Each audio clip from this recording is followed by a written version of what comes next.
Hi, and welcome to Untethered with Jenless, the podcast that's here to help you break free, be you, and unleash your inner brilliance.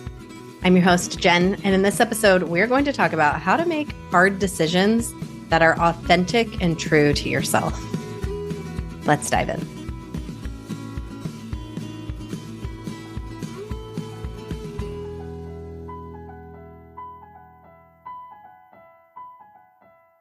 Hey there, unicorn. It's Jen. Welcome back to the podcast for this Thursday thread episode where we're pulling out a little piece out of the episode with Anna K. Morris on Tuesday. If you haven't listened to Anna's episode, totes okay. You're still going to get some baller things out of this episode. You're also welcome to go back and listen to Anna's episode as well. So one of the things that Anna talked about in her episode is this idea of recrafting your life in a way that is authentic and true to you.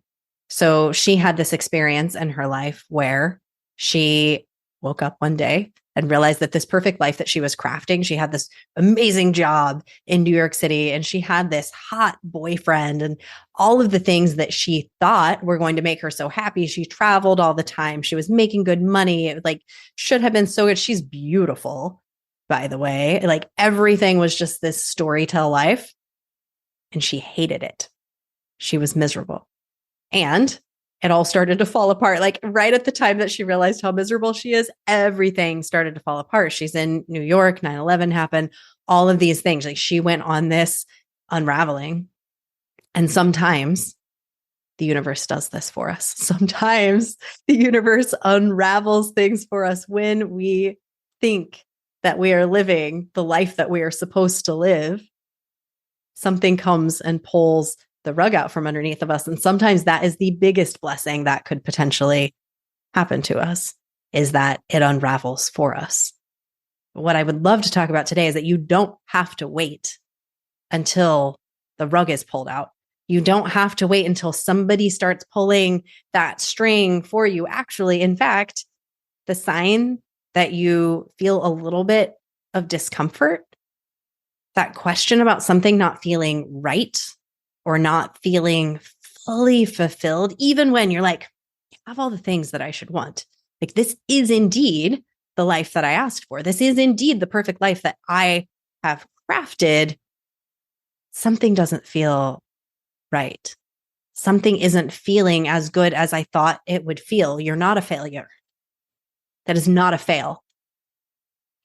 You have succeeded in crafting what you thought was awesome. And maybe for a while it was awesome. Maybe it was.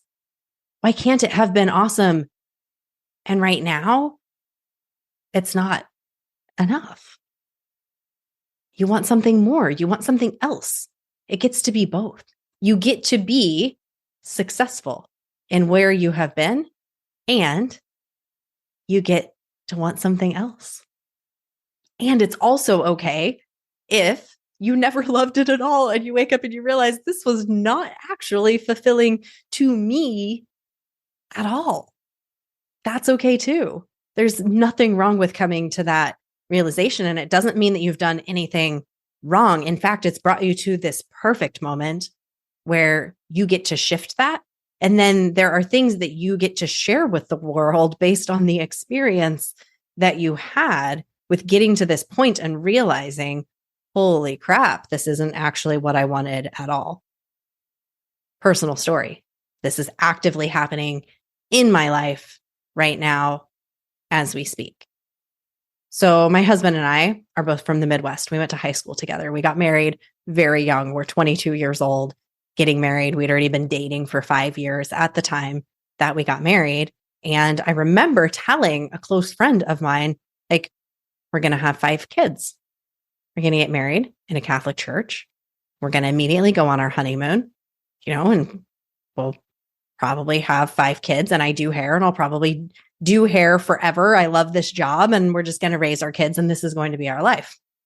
Well, as time has gone on, that decision, that need to build that life, it just has never felt right to me. It never felt right. And at the same time, I always felt like I was making the wrong decision. I wasn't choosing the thing that I should have been choosing. I didn't choose to craft the life that I should have been living. I didn't end up doing this thing that I always thought that I was going to do because it never felt right. And that made me feel like there's something really wrong with me in many ways, because the world tells us that, especially if you're Midwest Catholic, the world tells you that you're supposed to have kids. I actually remember the priest telling us that we needed to have kids because it provides a distraction from each other. Otherwise, you won't be happy. That's actually what the priest told us, which is an interesting perspective, to say the least. And we just have chosen not to because it's never felt right. But I always grew up feeling like that's the thing that's going to make me a woman. You're not a woman unless you have children.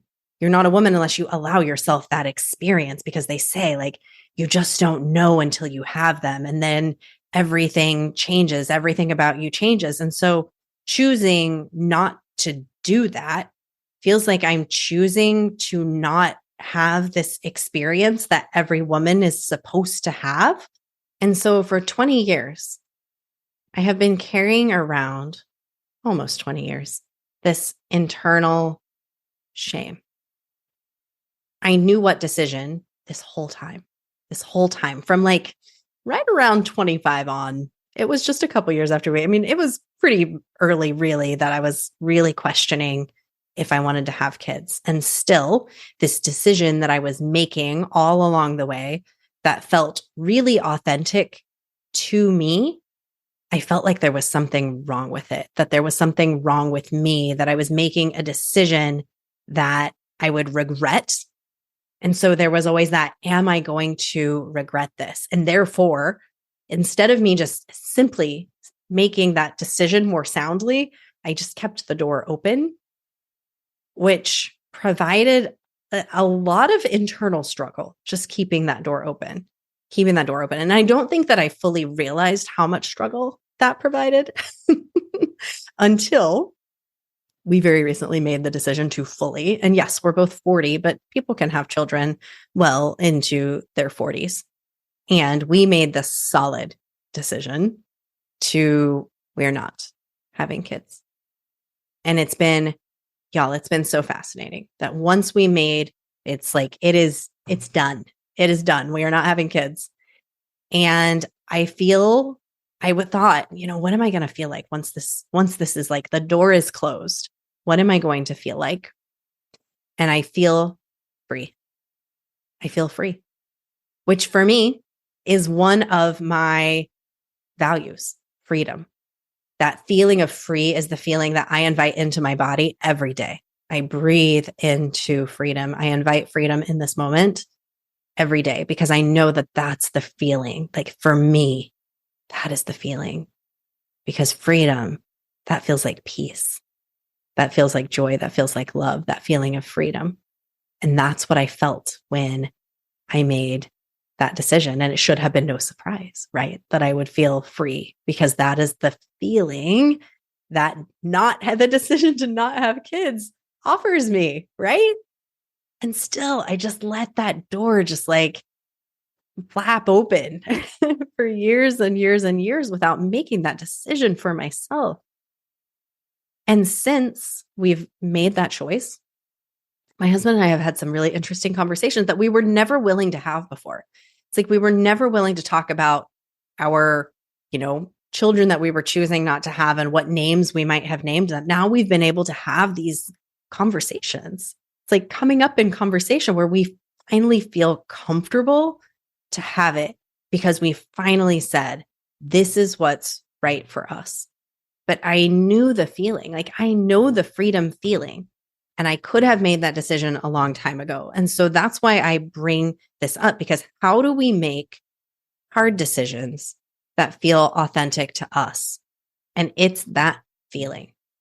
What is the feeling for you when you are in your greatest joy? Like just take a nice deep breath and remember a time when you felt so alive. Breathing into your body. What is a time that I felt so alive? So wonderfully alive. What were you doing? Who are you with? Where were you? Maybe it's a time that you're imagining in the future. Where are you? Where are you going? What are you doing? And as you envision yourself doing this thing, as you continue to breathe deep into your nose, inviting relaxation into your body, what are you feeling? The actual sensation in your body. What are you feeling? What word comes to mind to describe that sensation for you? Is it joy? Is it peace? Is it freedom? What is it? That feeling right there. Breathe it in. Memorize it. Memorize it in your body. That is the feeling that you get to welcome during any hard decision.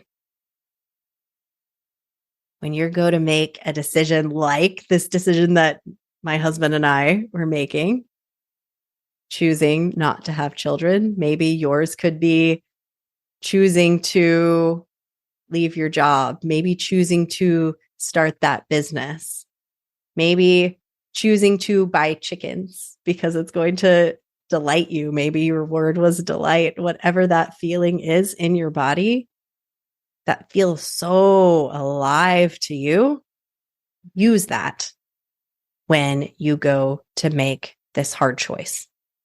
When something comes up and you're like, I feel like I might be choosing something that's not for me. And instead, I would like to choose something that is authentic to you. This feeling in your body does not lie. That's your clue. That is your truth. That is your authentic nature. And that is a gift to this world. You continuing to not even chase that. It's inviting it into this moment. When you make a choice that is aligned to that, you're inviting that feeling right here, right now. And start to notice when you can start small. Like sometimes we think that it's like the hard ones that we've got to make right now. But when you start with small ones and notice when you make a choice about something, is it that feeling? Or is there some other feeling that comes up afterward? Make the choice, feel the feeling afterward. Because we can hem-haw around all day about how it's going to feel, but we don't know until we actually like put our foot down and say, this is it. Do I want tacos or pizza? And then we make it, and then we get to tap in to how does that feel? And is it aligned to my authenticity? Is it aligned to that feeling that to me is like it? This is the essence of life. So often we don't even know what that is. So even just doing that little very simple exercise that we did right there of just giving yourself a moment to pause, a moment to envision a moment of aliveness and to allow that aliveness to feel in your body. There's been many scientific studies done that when we recall a memory, you actually feel those same sensations in your body. So when you call that feeling into the here and the now, into the present, what is that for you? Use that as your guiding light, especially through the hard decisions, because that's your truth. And the world needs your truth a heck of a lot more than the world needs your lies. We are full of inauthentic junk in this world. And you're not one of those people who is chasing that anymore, right? You wouldn't be listening to this podcast if you were chasing all of that. You're here for the real. You're here for the truth. You're here to really get the most out of this life in the way that was intended for you, in the way that you uniquely want to craft it. You want to, as Anna K. Morris said on Tuesday, you want to craft a life that you love. You're a creator. Let's create the life that when you are 100, 120, 180, maybe you're biohacking your way all the way to 200. This biohacking stuff is wild that is happening right now. When you look back, will you feel that you felt more of that feeling or more of this, like, should I, shouldn't I, like, doesn't, y'all, it doesn't feel good. And so many of us are living in that, and we just don't need to be. So reconnect with what it is that is your true authenticity and begin to make your decisions from that space. And I'm right here with you. I'm right here with you, living this, breathing this, becoming more and more attuned and accustomed to this. And this is life. We're all on this journey.